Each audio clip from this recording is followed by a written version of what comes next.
अस्सलाम वालेकुम नाज़रीन, इस वक्त मंगला हमला डिस्पेंसरी में हम मौजूद हैं। इस डिस्पेंसरी का क्या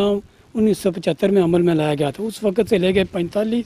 साल का अरसा गुजरने के बावजूद इस डिस्पेंसरी की हालत जूं की तूं है। इस डिस्पेंसरी को ना ही अपग्रेड किया गया और ना ही इसको यहाँ के अवाम को 24/7 की सहूलियात दी गई। नाज़रीन, आप देख सकते हैं इस वक्त यहाँ पे एक ही लेडी डॉक्टर साहिबा जो CMO यहाँ पे तैनात थी, वो मैटरनिटी लीव पे हैं, 3 माह की छुट्टी पे हैं और इस 3 माह के अरसे के लिए इस वक्त तक इस डिस्पेंसरी में कोई भी मुतबादल डॉक्टर तैनात नहीं किया गया। यहाँ पे ये आबादी तकरीबन 40 से 50 हज़ार नफूस पर आबादी पर मुश्तमिल ये एक इलाका है, जिसके लिए ये एक वाहिद डिस्पेंसरी है और इसके लिए यहाँ पे अवाम को सेहत की सहूलतों के हवाले से एक ही डॉक्टर मैसर था, वो भी जो कि छुट्टी पे है और कोई भी मुतबादल इस वक्त तक महकमा सेहत के आला हुकाम ने इस तरफ कोई नोटिस नहीं लिया कि इस इतने बड़े इलाके के लिए कम अज़ कम फौरी तौर पे एक ऐसा मुतबादल डॉक्टर यहाँ पे लोगों को सेहत की सहूलत मैसर करने के लिए यहाँ पे तैनात किया जाए। देखिए यहाँ पे नाज़रीन, इस वक्त ये है कि यहाँ पे जो भी कोई मजरूब को लड़ाई झगड़ा हो जाता है तो मजरूबी फॉर्म लेने के लोग मंगला थाना से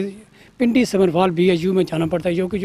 कि एक बहुत बड़ी मसला है, क्योंकि कोई भी मरीज़ या कोई ज़ख्मी हालत में अगर वो यहाँ से पुलमंडा जाएगा, पिंडी सबरवाल जाएगा, वहाँ से मजरूबी फॉर्म लेके DH की उम्मीद पर जाएगा तो ये उसके इस दौरान कुछ भी वाक़या हो सकता है। हमारी इस महकमा सेहत के आला हुकाम और वज़ीर-ए-आज़म आज़ाद कश्मीर से अपील है कि फ़ौरी तौर पर मंगला हमल डिस्पेंसरी में फ़ौरी तौर पर मुतबादल डॉक्टर तैनात किया जाए ताकि यहाँ के लोगों को बेहतर से बेहतर सेहत की सहूलतें मैसर आ सकें। राजा एजाज़, अदालत न्यूज़, मंगला।